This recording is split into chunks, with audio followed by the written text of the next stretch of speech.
Welcome back. We are here today, and not that it matters, Nathan is still my friend, and he's still on the show on Fridays. Nathan, it's still hot in Arizona. None of this matters because the NBA Finals are 2-2. We don't have a Suns in 4. We don't have a Suns in 5. The MLB All-Star break is over. The Yankees are in COVID controversy, and we have sad but heroic news. Hello. How are we? What's going on? There's just a lot of things going on this week.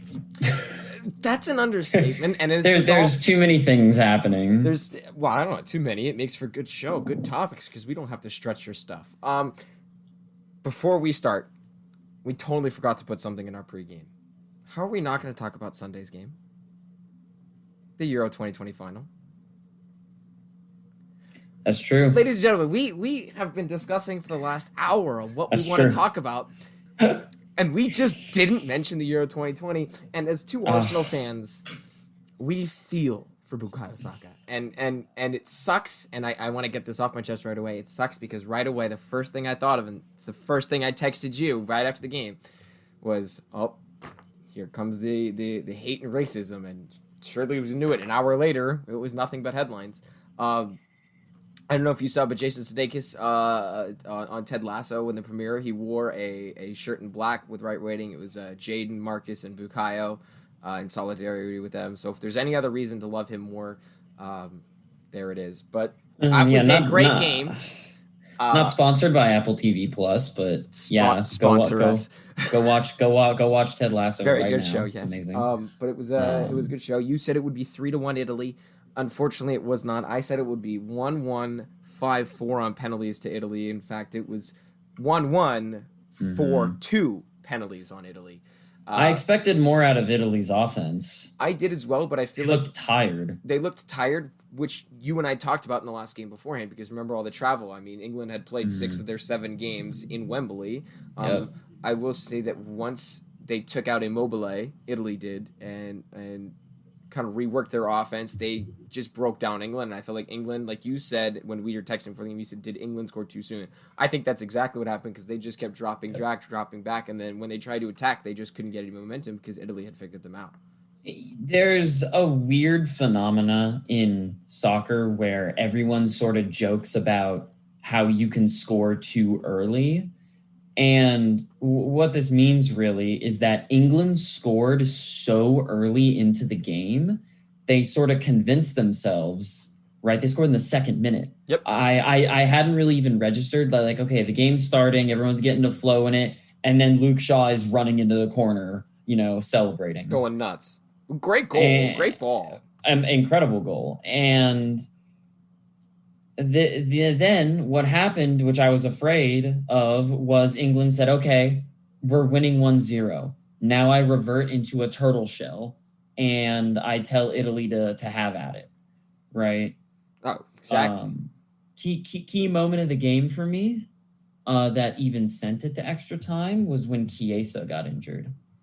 Right. And Italy. I feel like he had been dealing with something almost the whole tournament, because he didn't even start, and there was a couple times where he wasn't as effective, and in the quarterfinals and the semifinals they said, I wonder if he's picked up a knock or if he's going to come out early. So he was definitely a breakout player for Italy in the tournament, but you could just see by the way that guy was playing in like the last 30 minutes of the game that he was going to score.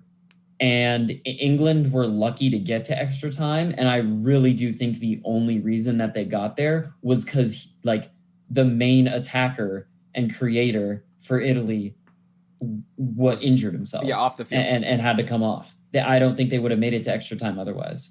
No, and Pickford made some key saves. You got to give him credit there. Pickford played well. And in the penalties, he made that save. I forget it was on Jorginho, the hop. His stupid little hop technique. I hate it so much. It's so good, but so bad. But it looks so stupid when he misses, but it looks great when he scores. It's one of those where what I'll never understand is if I'm ever in a spot where I have to take a penalty, which I'm not that often. But if I ever have to, I'm aiming for a bottom corner and I'm smashing the ball. And I'm hitting it to the bottom corner. It's the best place to go. You're not going to pull Harry Maguire and go top corner and break the camera? That was a great penalty. That was impressive. But Jorginho runs up and he does this little, he literally leaps into the air. Yeah, he does this little hop. and then shoots the ball when he comes down. And about 75 to 80% of the time, he gets a goalkeeper to move one direction, and then it's really easy for him to just direct it the other way.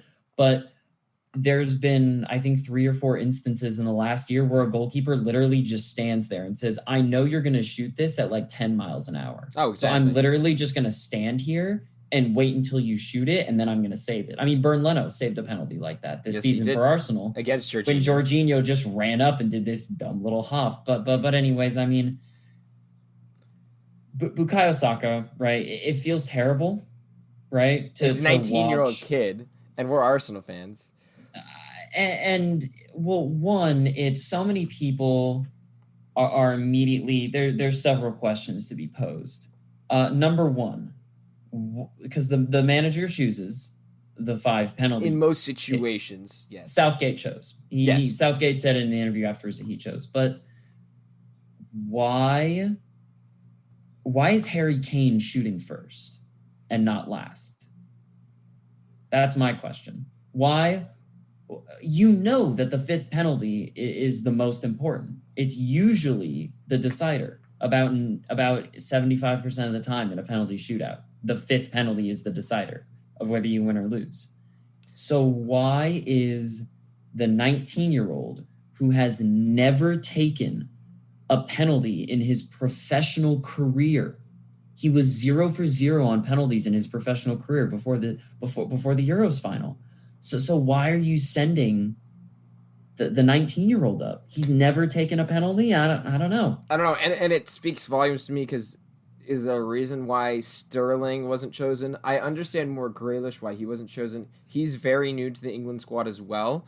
Now I would have rather him taken one as well in that 5th spot, but Sterling, who had the most goals in the tournament for England, and is a master at getting taken down in the box, air quotes there, for. Now, granted, he has De Bruyne and Aguero normally, right? But he still takes penalties. Right. He still takes some penalties and still scores them. He has the confidence. He has the finishing ability. Saka is more of a playmaker, not a finisher. He can do both, but he is more at creating rather than finishing. And like you said, he had never taken a penalty in his life, like in his professional career, not his life. I'm sure he's taken one as a kid. He is a kid. But it speaks volumes to me, like, why didn't Sterling take one? And then the other thing I want to add on here is Sterling didn't take one. I do have some respect for him, though, because I don't know if you saw the game when they're getting all their silver medals, he was the only player to keep it on. He honored it. He said, we worked hard, and I appreciate about them, right? It sucks, and I understand it was the horrible ending, and you want that gold. Mm-hmm. Honor what you have gotten. If you want to take it off, I think you should do it off the camera. Don't just it's disrespectful for me. Like, he took it and honored it and just kind of accepted it. You could see he wasn't happy. You could see he wasn't sorry. But at the same time, like, he should have also been a difference of him not being able to get that silver. I mean, you don't want to pull a Mourinho and throw your 2nd place medal into the stands, right? Or Elias Anderson did that in the World Juniors hockey. And, I mean, the 3 players that I'm looking at with sort of some question marks. Now, of course, the coach did choose. And Southgate has said, like, yeah, I chose the players, right? And all the blame rests on me if you want to blame somebody, right? But Luke Shaw, Raheem Sterling, and Jack Grealish, I would have put all 3 of them forward for a penalty before I put Saka up. And I would have put those 3 before Rashford and Sancho, who were brought on as subs. Well, but Rashford and Sancho, you could tell, right? You could tell that they were brought on specifically to take a penalty. But I don't think they were very warm. As soon as they came on, I was like, they haven't kicked the ball. They've been sitting. They've only done minimal warm-up. They weren't expecting to come into this game to be able to ramp up that confidence, that energy, that ability. And it's for, like, I don't know as much for Sancho, but Rashford is a Manchester United player, and they have a legacy now of missing crucial penalties. That seems to be a thing, is England players for the Premier League, wherever they are, missing crucial penalties. Sancho, we'll see more of him now. He's also injured. But I don't understand. I understand that move, but I would have liked to have seen them go either earlier or be put in a little earlier because you maybe are going for it. I don't know, but that just screams to me of just not being ready and mentally not there as well.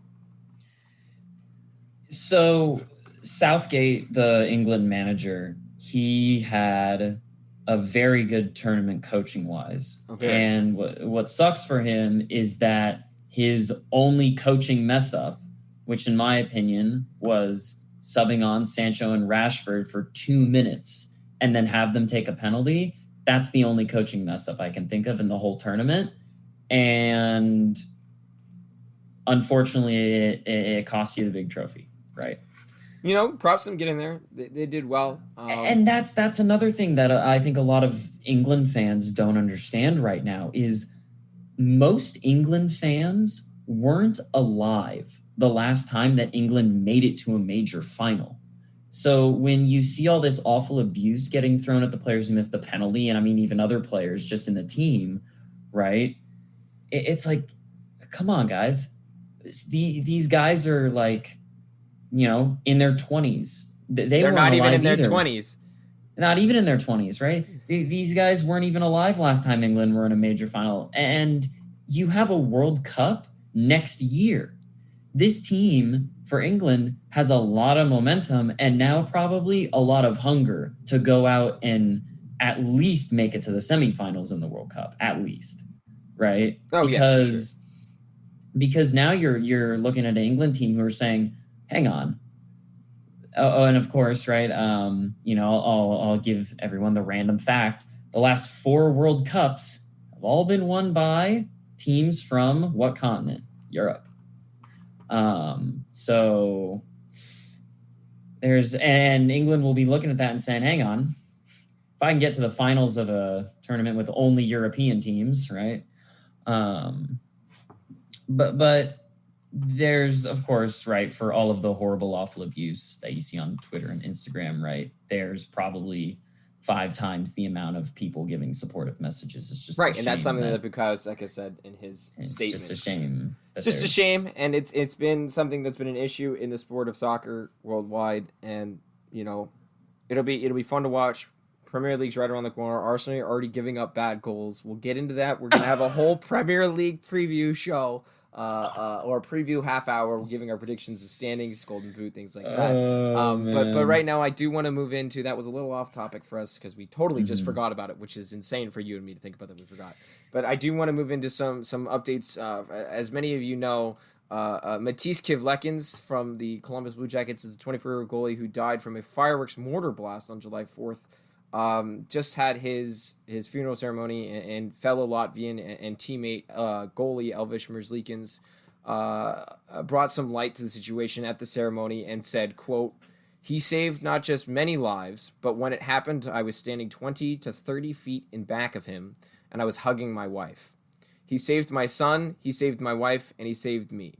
For reference, Nathan, Merzlikins' wife was on her 3rd trimester, 7-8 months pregnant. Mm-hmm. And Merzlikins goes on to say, if it wasn't me or my wife or son, it would be 50 other people. He died as a hero, and that's not me saying it. It's the doctor saying it. Merzlikins also said Merzlikins, they were at a party, for reference here, they were at a party at the Columbus Blue Jackets goalie's house, Legacy, coach Legacy, and the Legacy's daughter, Sabrina. Merzlikins is quoting the coach's daughter, Sabrina, and said, "He saved his last puck. I want to let you know that he was a hero and saved a lot of lives, and I'm pretty sure he did it with a smile because it's true."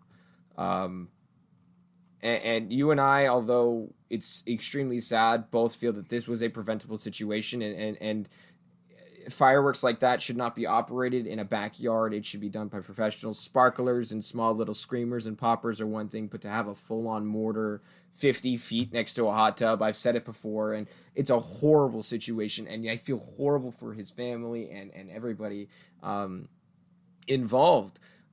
It's a preventable situation, just like the Jason Pierre-Paul incident, where his fingers, he only has 3 fingers now, is a preventable incident. A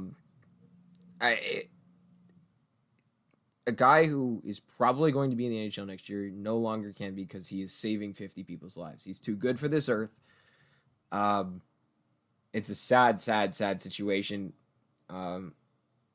The prosecutors in the area got handed over the evidence for the goalie coach to see if there's any sort of criminal, charges or anything civil or criminal will be charged. But hearing that, it hurts my heart. He died. That's something in a movie. He jumped in front of people. This is a 24-year-old kid. it's wild to me. It's just, I don't know why anyone would stand within 100 meters of a firework mortar. What?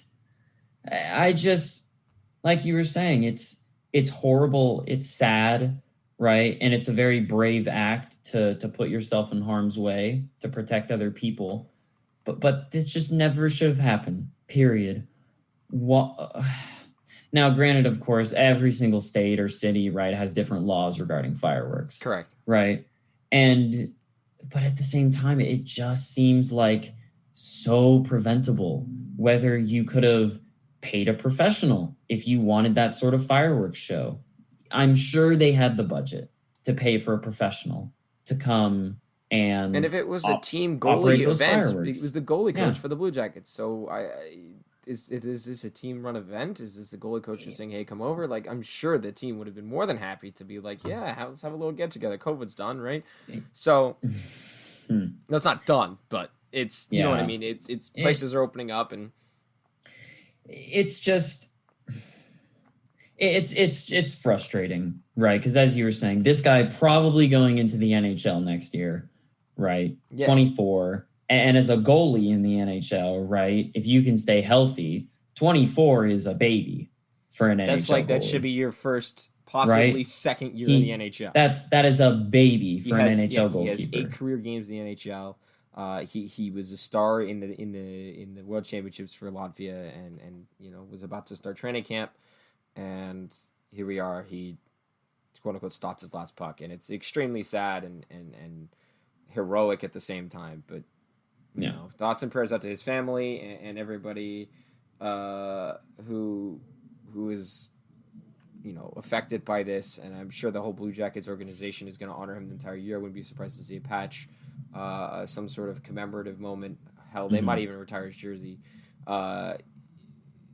He wore number 90 as a goalie. I don't know what it is with Blue Jackets and wearing. It's a strange number for. Well, a goalie. I mean, it's weird because Bobrovsky was a goalie there too. Remember, he wore 70 too. That's true. Yeah. I digress. It's sad, but life goes on, and we do need to move forward here. And coming up, the NHL. This will be discussed between you and me. We've got the NHL draft 1 week from today, and the NHL expansion draft will be next weekend. The expansion draft protection lists will be released on Sunday. The league, the teams need to have their lists in by 2 p.m. on Saturday, 2 p.m. Pacific, 5 Eastern, tomorrow. So we should know who is getting kept and not kept. And as a Sharks fan, Nathan, quickly before we move on here, is Dylan Gambrell was just re-signed, so the hope is that they'll protect him, but we're not sure. But of the Sharks, should they buy out Marc-Edouard Vlasic or Burns or Martin Jones? I mean, Burns. A lot of money. It's a lot of money. That's a lot of cap hit. Vlasic has 5 years left at $8 million a year with a full new move clause, so he would need to get his buyout would be for 10 years. And they would structure it where I'm sure it would be, $3.5-4 million till every year until the later years when you can kind of drop it. But I don't know how the Sharks are going to get out of it. It'd be interesting to see who they lose. But I'm excited for new teams. The expansion drafts are always fun. And it's the Kraken. We have a team without an S. But yeah. Yeah. I mean, I really think the key for an expansion draft, right, is the new team. They have to be really, really careful with the contracts that they're going to take on. Right? Oh, yeah. I mean, they have to get really, over the cap floor, and I'm sure they're going to take on a couple guys that are, long-term injured reserve that they can just kind of stash. That way they can take on contracts, make some trades, get some extra picks because they're taking on a contract, things like that. We'll see a lot of similar stuff to what Vegas did. I don't think we're going to see as many trades. Like, I will say this, the people are calling the Kraken to be like, we'll give you, what do we have to give you for you not to take this player that we can't protect? And apparently the price is absurd. It's like crazy high.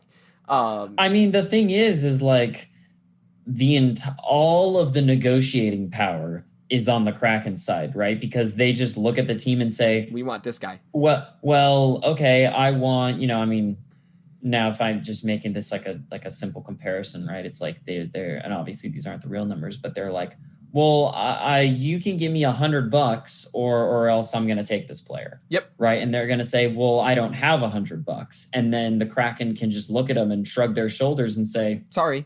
Well, then, I mean, if you can come up with $100, I mean, we can talk some business. We can talk some business, but if you don't come up with $100, then it's kind of obvious. We're taking this player, and of course, unless you want to protect that guy, but then also like you lose somebody else. Then I'll just take your other guy you don't protect. And I'll give you an example here that's already started to happen. The Wild have bought out Ryan Suter and Zach Parise, which is my god, I saw. And then here's the other thing: is yesterday the Avalanche traded a guy named Ryan Graves, who had a tough year last year, but is a very good defenseman two-way. He led the league not this past year, but the year before, the last full season, in plus minus by a large margin. And he's Cale Makar's D partner, and they traded him to the Devils because they could not protect him.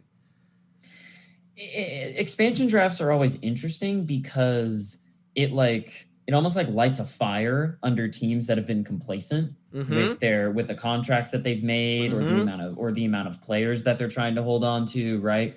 So I mean, sometimes I think it's a good thing. Sometimes I think it's a good thing. I mean, you look at unless you're like in very specific situations like the Rangers, where it's like you can afford to lose. There's like 2 or 3 guys that they can afford to lose, and if they lose one guy that people think they should keep, it's not going to make or break their team. But in most situations, like you said, it's gonna light a fire under these complacent teams. You got to shift some pieces around, move right? Money, make sure people are around, protected, things like that. Exactly, that's exactly it. And that'll come out next weekend. It's going to be a ton of fun to watch. But let's go back to the Arizona.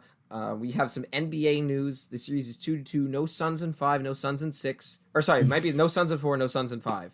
There might be Suns in 6. We don't know. But this morning, Adam Silver did say that the NBA play-in tournament would return next year, and that is where the 9th, 10th, 7th, and 8th place teams will play in a quote-unquote play-in tournament, where the 7th and 8th place team will play. The winner of that game then goes and gets the 7th seed automatically. Then the 9th and 10th place teams will play, and the winner of that game will play the loser of the 7-8 game. And then the winner of that game, of the winner of 9-10 and loser of 7-8, will be the winner of that second game will take the 8th seed. I liked it. The 7th-8 this year provided Lakers-Warriors, and yes, the Warriors lost, and they went on, and they had a chance to play Memphis and beat them. They didn't. But it made for good money, and it's not like you said you thought it was a series at the beginning when it first started. No, it's a one-off, and I think that's great for the NBA. It was a lot of fun, and LeBron liked it the first year in the bubble. Didn't like it this year because he had to be a part of it, and then didn't matter because he still lost to the Suns anyway, because he still got his normal seed. The Lakers were 7th and won, so they stayed 7th, and they still lost to now the team in the NBA Finals in the Western Conference. But it's give me your thoughts on the play-in tournament and how it stays. Do you think it's good for the NBA? I don't have an issue with it. Players usually don't like it when seasons get extended without good cause, right? And yeah, this is only like if you win the 7-8 game, right? That's only one game for you, right? But if you have to play 2 games prior to playing the number 1 seed. Mind you, look at the NBA scheduling this year. I mean, look, there's 2 games between every game in the NBA Finals this year. I'm sure there's going to be 2 to 3 days between every play-in tournament because they're going to want to put the Western Conference on one day and the Eastern Conference on another day, and then have 2 days between travel days. Yeah, I mean, again, right? If this was like a whole series, I probably would have had an issue with it. But since they're one-off games, I think what the NBA is sort of trying to do here is sort of like it's sort of almost like a hype builder for the playoffs, you can think, right? I think it's perfect. Like you've got essentially their playoff warm-up games, right? And then people can get excited watching those like playoff games, and then you can fully get into all the series. Yeah, exactly. And speaking of the series, let's gear it back towards the NBA Finals here, and we're just looking at team comparisons. I mean, this series is 2-2. It's almost dead even. I mean, both teams are averaging about 110 points a game. There's Oh, two, but they're two small market teams, Max. How are they going to make for an interesting NBA Finals? Who knows? I mean, it'll be interesting to see what the ratings are because I think the ratings are going to be pretty similar. Probably a little bit down if I had to guess. But I mean, it's a good story. I mean, you got Chris Paul, Devin Booker. I mean, Giannis is in there, and whoever wins a championship is going to be great for them. But there's a couple of stats that I look here that are the edge. I think the Suns are getting out rebounded, which is not good because DeAndre Ayton, their center, the young center, is not doing enough. And the biggest thing against Giannis, that's a bit harsh. Yeah, I mean, but he's the same size, and he's been an impact in everything. I mean, there's also Brook Lopez, but the biggest thing for me is turnovers, and that reared its ugly head in Game 4. The Bucks finished with only 5 turnovers compared to the Suns' 17, and of those 17 turnovers, the Bucks converted 24 points. I mean, literally take your turnovers. Even if you can't get rid of all of them, right? Let's say you're only gonna can have get rid if of you have half. under seven or under, I think you're in a good spot. If even for the Suns, like if you can get rid of half, which would take you to 8 or 9, right? But then that's minus 12 points for the Bucks, mind you. And then you say that how, they lost the last game by 6. Exactly. And that goes back to the free throws, right? And the free throws have been caught. I mean, remember we were talking about games 1 and 2, how the Suns were getting more free throws. Last game, it was 24-29 free throws for the Bucks, only 16 of 19 for the Suns. So they made 8 more free throws on 10 more shots from the free throw line. And that wasted Devin Booker's 42-point performance. I mean, Devin Booker finished with 42 points. I mean, Chris Paul needs to play better. DeAndre Ayton was good, 17 rebounds, but only 6 points. I mean, Booker can't do everything. Like, you need Chris Paul to show up. And Chris Middleton with 40-point performance. He was great. He's been really good at home. 15 of 33 shooting. Giannis with 26 points. He had 14 rebounds. Mind you, 5 of those rebounds were offensive. He also had 8 assists, 3 steals, 2 blocks. And it was a great game. I mean, both teams only made 7 3-pointers, and so the inside game, and that with only 7 3-pointers made, turnovers and free throws are exactly what changed this game. It's really interesting to see like the low amount of 3-pointers being taken. Yeah, this was the first game. Well, no, they're taking a lot, but this was the low amount of make. There was a but they're not making a lot. Yeah, they're not making a lot. They're not making a lot, right? Which is sort of a stark contrast. Whereas if the years where the Warriors were in all the finals, like the last 5-7 years, Devin right? Booker didn't make a 3-pointer yesterday or on Wednesday and had 42 points. Yeah, exactly, right? Where it's like, in the previous years, you used to just have Klay Thompson and Steph Curry who would just sit behind the 3-point line and say, well, I hope you can get out to me before I shoot this because 75% chance it's going in, But even then, going back to that, this series is competitive, and I think it's been a lot of fun for you and I who are not. It's been a great series. It's been a fun series. It's been a great series, and it's been more competitive than ever.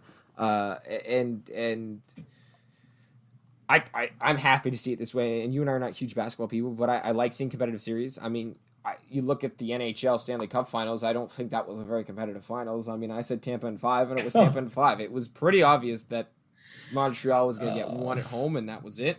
They're a monster. It is what it is. But the NBA Finals, I'm happy to see them having a good finals, and I'm hopeful that these teams can stay competitive. And this also just shows the new faces of the league. I mean, Devin Booker's up there, DeAndre Ayton's making a name for himself, Mikal Bridges, obviously Giannis, Middleton, and some of the other players in the playoffs. Trae Young got to the semifinals, right? He got to the conference finals. He had a good tournament. What is this, March Madness? Tournament. And then, all these other faces, the Knicks were young up-and-coming team. Obviously, LaMelo Ball was in. And then going back to the play-in draft, LaMelo Ball, Rookie of the Year, was the 10th seed for the Charlotte Hornets going into the playoffs. Well, play-in tournament. I don't know if you want to call it playoffs. But this is allowing teams to really kind of step up, and it's not just same old LeBron versus another, but somebody else.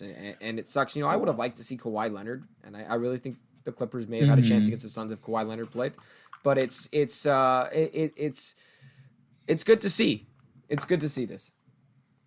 I mean, and of course, the other thing, right, is no player can escape age. No, right? And LeBron is starting to hit that. LeBron is 36. He's probably got 4 or 5 years left. Yeah, maybe two of being super effective. 4 to 5 years left, probably 2 or 3 left at peak, right? So, but yeah, I think that game 5 is probably the most important game in the series left, unless it goes to game 7. Yeah. Because if the Bucks can take one away from home, then they go back and can win it at home game 6, right? It's a lot of momentum to take back. It's going to be interesting to see, and momentum seems to be the thing of whenever the Suns lose a game, momentum's going back. So Suns have been good, but let's move forward here. Pete Close, bench 2, keep hitting it up. Been a great partnership with them. Keep it rolling. That's peakclothes.com, PEAK clothes.com. Bench number 2, like Derek Jeter. And speaking of baseball and Derek Jeter, what a great home run derby, and ladies and gentlemen, our brackets stunk. When Trevor Story won the first round, I thought I was a genius, and then the storybook happened. I feel bad for Matt Olson. Yeah, things occurred. So I've caught our brackets in my hand right now, Nathan. You guys can hear the paper on the radio. Nathan, Shohei Ohtani versus Juan Soto, incorrect. Salvador now Perez. I have to say, hang on. I have to say, Ohtani versus Soto was an awesome matchup. Awesome. That was amazing. The 3 swing off. I wish Ohtani got at least 2 home runs and really pushed it, but it's okay. I will say Ohtani clearly was nervous going into this, and he had the whole weight of the league watching him, and I think this is the main reason why he said when he first came in the league he didn't want to play for a big market team. But I mean, he had all of the weight of Japan. I'm sure almost all of Japan was watching. Obviously, the whole stadium was there watching him, and it was good to see him bring it close, even though he got off to a rough start. But moving forward here, you and I both got that correct. Moving into another one, the one that we both got correct, Salvador Perez versus Pete Alonso. Both got that correct. Mm-hmm. You said Shohei Ohtani would beat Pete Alonso in the semifinals. That is incorrect, and I said Pete Alonso would go to the finals. He did.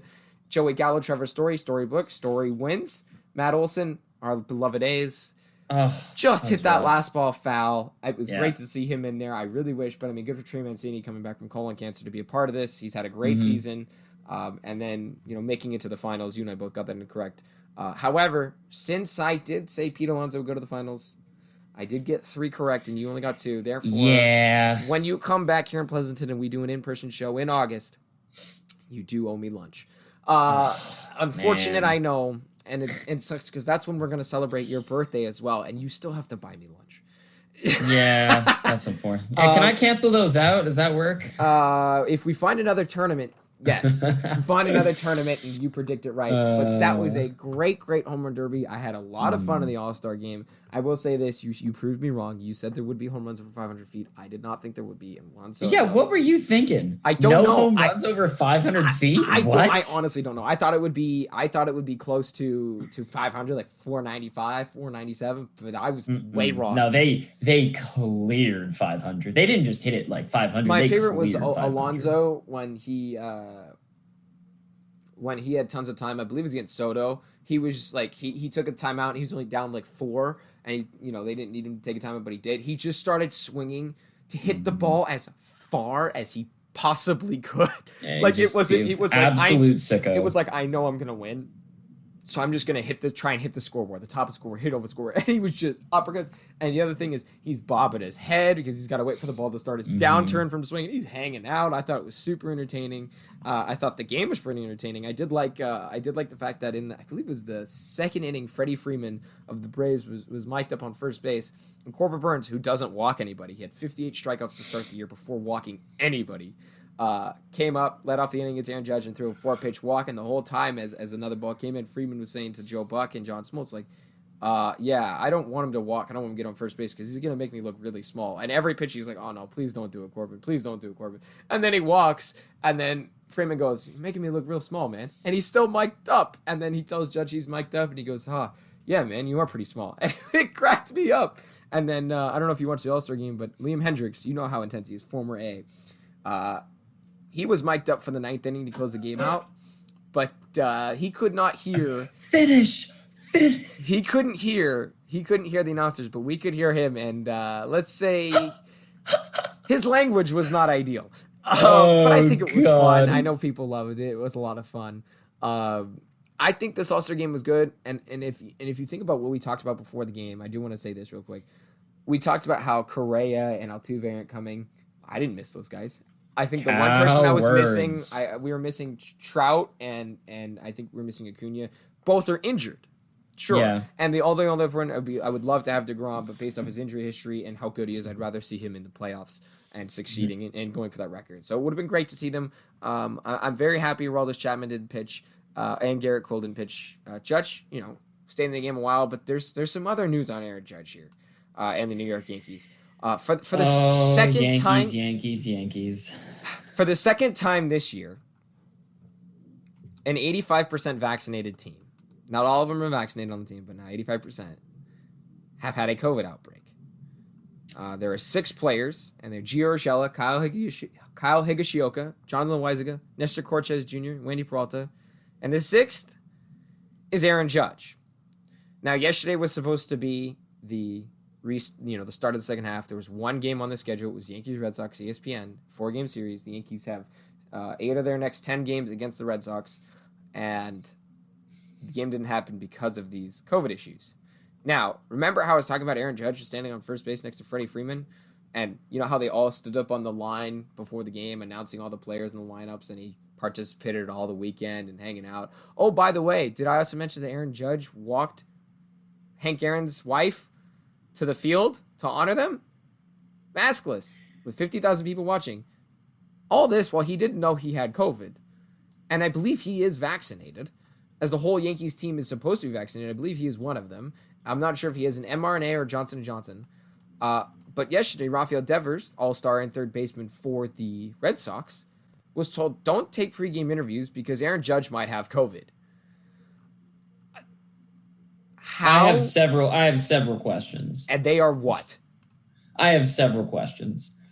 One, why aren't MLB teams saying these guys are assets for our team, right? 2, think about how much travel they're doing, right? All the airports and public areas they have to go to. I don't believe they're right. I believe they have private planes, but still, I know what you mean.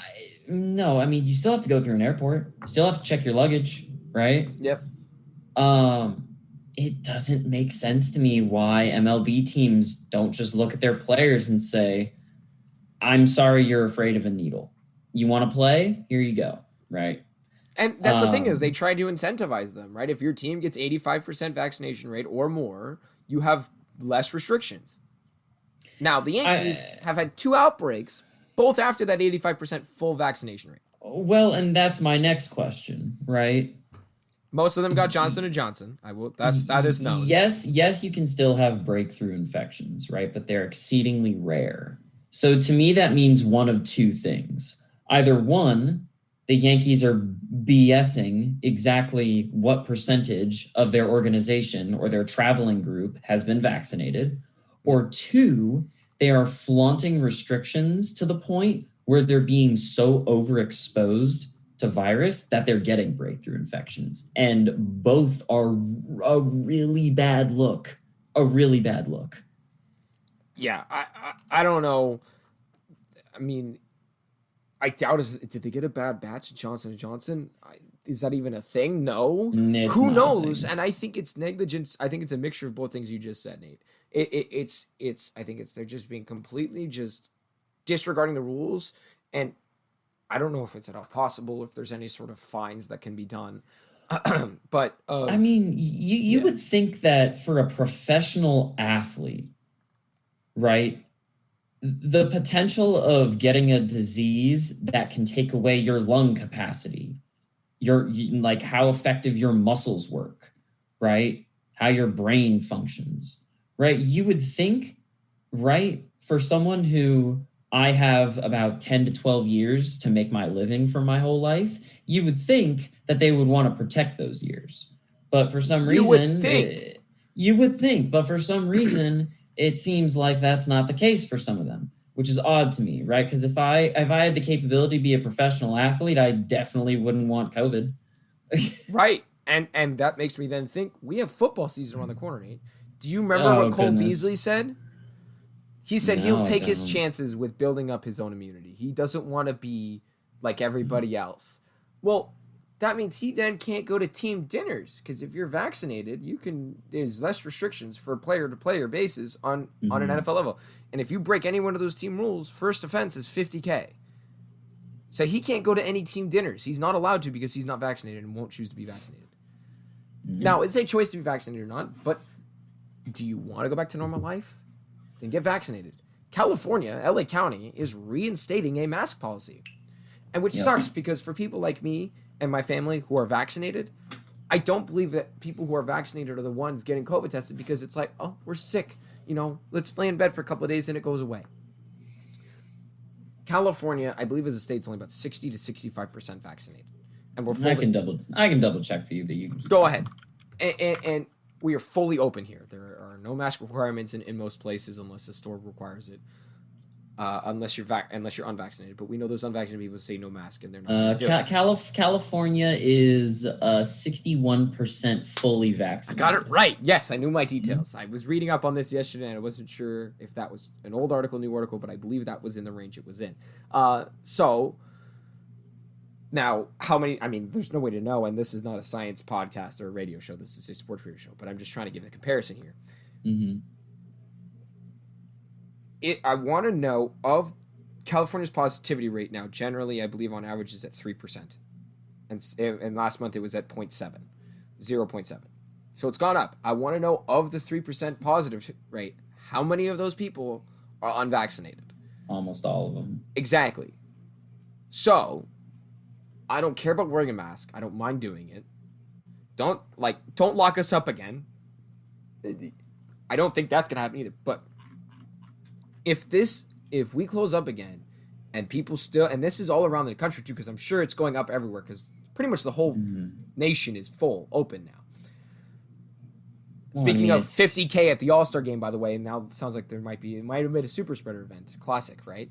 But if the Yankees now twice, and they got sick, some of them got sick, most of them don't even have symptoms, and positivity rates are going up around the nation. If this isn't a sign that most people who are unvaccinated are getting COVID, doesn't that mean you should get vaccinated?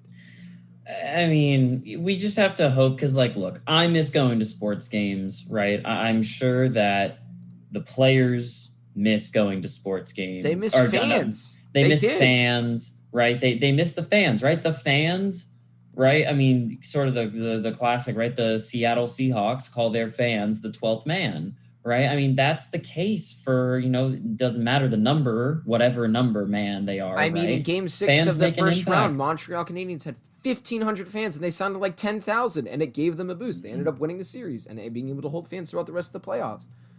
So, well, and speaking of rules, oh my gosh, the MLB commissioner is running his mouth about some rules. Nice transition. That took my job. Nathan should host his podcast next time. But Nate, which one do you want to talk about first? I will let you. Well, let's go through some of the less controversial ones first. Or am I running this segment now? Let's see. You transitioned. Let's let you run it. This is a test, everybody. Nathan Casey running. Not that it matters. Sure. So I mean, okay, Rob Manfred. That's all you can say. I mean, it's sort of like I acknowledge that you exist, right? So let's talk about one that most people have some feelings on, and that's universal DH. Yay! Universal DH. Personally, I'm gonna sound like a baseball boomer here, but I think pitchers should hit. Personally, so here's my counter argument to that. Sure. If you really want a pitcher to hit, they just make him the DH. Yeah. No. If you really want a pitcher to hit, Ohtani doesn't DH in the easy pitches. They put him in the lineup as a pitcher, as an American League team. If the Mets want Jacob deGrom, if you get a universal DH and the Mets really want Jacob deGrom to be a hitter in their lineup, don't use the DH. It's not a requirement to use the DH. You can take one away mid-game. You just can't add it in. So if 4 out of your 5 pitchers, or on most teams 5 out of your 5 pitchers, can't hit and will probably get hurt running to first base, why risk it? So if you really, really want to have that pitcher hit, put him in your lineup. There's nothing stopping you. And for the National League teams, dealing with this and saying, "Oh, we want our pitchers to hit." You don't have to, but let's say Clayton Kershaw. Well, he can kind of hit. Let's take. Here's one for you. CC Sabathia and Masahiro Tanaka both got knee injuries and hamstring injuries running to first base when they were on the Yankees playing in National League stadiums. That's fine. They're not used to hitting. Adam Wainwright, who's been a St. Louis Cardinal his whole career, hurt his knee and his ankle and his hamstring in his later years of his career because he was running first base. That's my only caveat. Continue. I just think that the entire league needs to be on the same page on this. No more National League does this, American League does this, right? The MLB needs to have a ruling on this. And if that is no DHs, every single pitcher hits, suck it up, then okay. Or if it's universal DH, pitchers, if you want to hit, you can absolutely go in the lineup as a pitcher and you can hit. But if you don't want to, fine, right? I mean, and of course, right, I would hate to see no pitchers hit, right? Because, of course, then we lose out on moments like Daniel Camarena on the Padres. That was hitting a grand slam off Max Scherzer. Off of Max Scherzer. In a 7-0 game to come back. And the thing is, it wasn't like that grand slam had no impact. The Padres won that game. And the other thing is, too, you and I, when we went to the Diamondbacks game, the pitcher pinch ran at first base for a player on Arizona or on the Angels. Yeah, they have Griffin Canning, who wasn't supposed to play in the series. Pinch run. Pitchers can be used as position players. Ohtani was a pitcher batting second. When he came out of the game as a pitcher, he played right field. Pitchers can play anywhere. Vince Velasquez of the Phillies 2 years ago hit a home run at the plate, made 2 diving catches in the outfield, then saved the game. Yeah. I think Universal DH should be great because it also allows for more jobs in the NL. It allows people who are on the older end, like someone like Nelson Cruz, or someone like Daniel Vogelbach, even, to be able to have a job and be an impact player without being a liability in order to get into the lineup. Somebody like Dominic Smith of the New York Mets. He's now their left fielder, and he's a good left fielder. He's a star first baseman. But he wasn't getting the lineup because Pete Alonso's there, and he's a better hitter, which he is. But he's not a better fielder. So I mean, if you think Max is passionate about this specific topic, I'll probably just like set him off with the next one. Manfred has suggested, it's not confirmed if this is going to happen or not, but he has sort of put out into the world that he would like to regulate defensive shifts of the infield. And before you go off, I just want to read what this would mean. Oh boy.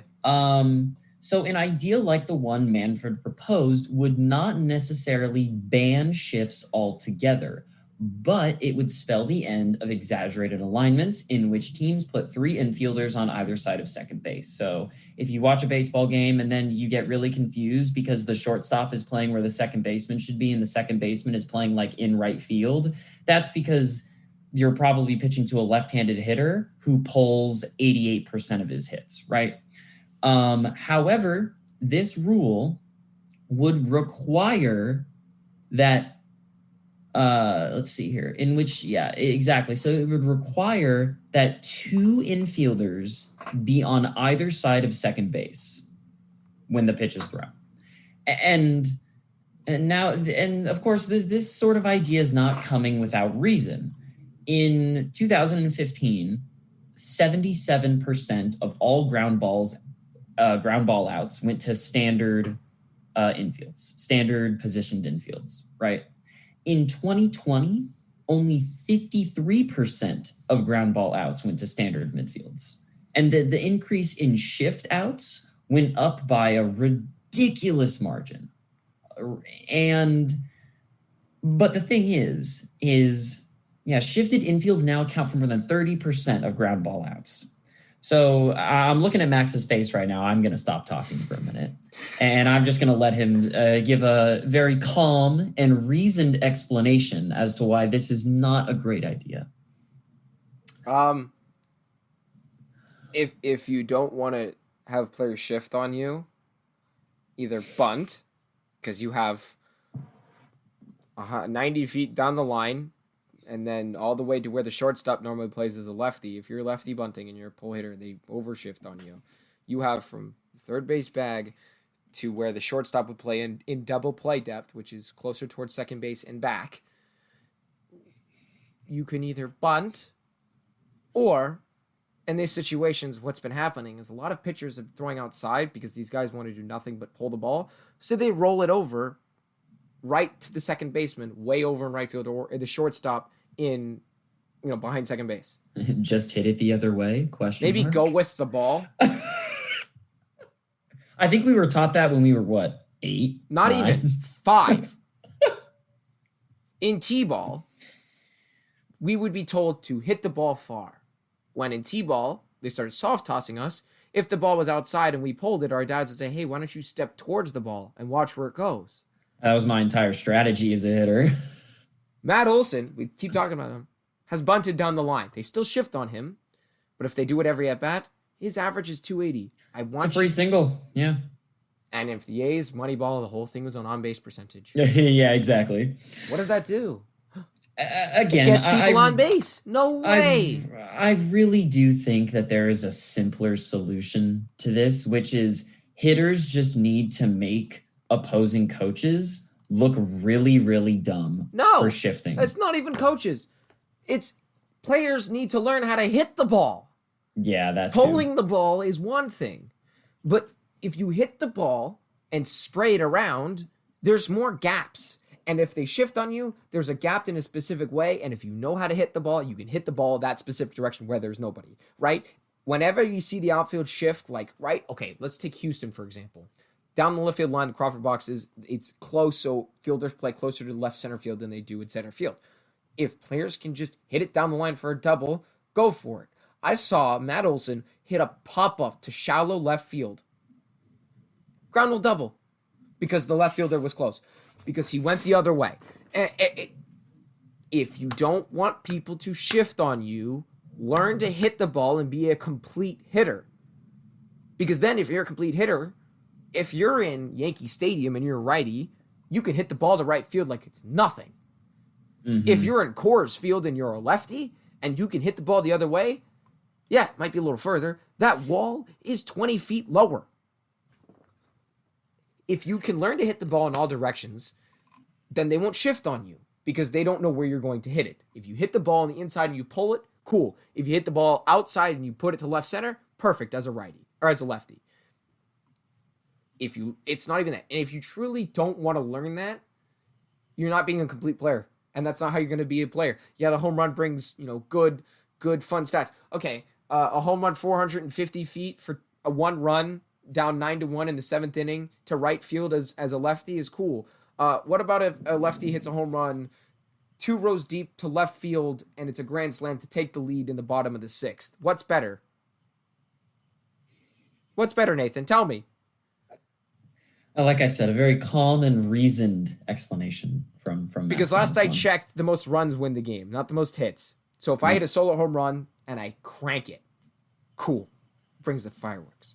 But what's more exciting? A grand slam to take the lead, like Camarena, who brought his team within 3, a relief pitcher on Max Scherzer, or a solo home run to left field that's absolutely smashed? You tell me. Yeah. It is normally the grand slam, I believe, would be the answer for that one. It's that's it. That's all I'll say. I have no more to say. And Max has no more to say. So another thing that's been proposed is going back to 9-inning doubleheaders. This is a weird one because the last time before 2020, a doubleheader in which both games lasted 7 or fewer innings happened only once before in the entire league in 1912. Jesus. Over 100 years ago. And then now obviously there have been there's some obvious reasons as to why these games have been shortened, right? But I can understand why they want to sort of put it back to 9 innings, right? For double headers. Again, this one I feel is a lot less controversial than I mean, even the next one that we're about to get into, because I just kind of wanted to gloss over that one a little bit because I mean, look, it's not make or break on a lot of things, right? Look, here's my thing, and I'll use this as an example. My dad brought this up. The Yankees had a rain out, and they had a Sunday night doubleheader, or not double. Yeah, they Saturday night doubleheader against the Mets. The first game was rained out. And if you had tickets for the first game, game one of the 3 games that was rained out, and they put the second game during the day of the Sunday night game. Those games are now 7 innings. So I paid $150 to sit third baseline, row 2, and watch 9 innings of baseball. Nope, now I have to go on Sunday when I don't know if I can go, and I'm getting 2 innings less. And the people who paid a lot of money to watch the marquee matchup, Mets-Yankees, pay now for twice as much for less baseball. I don't know. That's I'm okay with it, but at the same time, you want games to go faster. I think the next one's more important.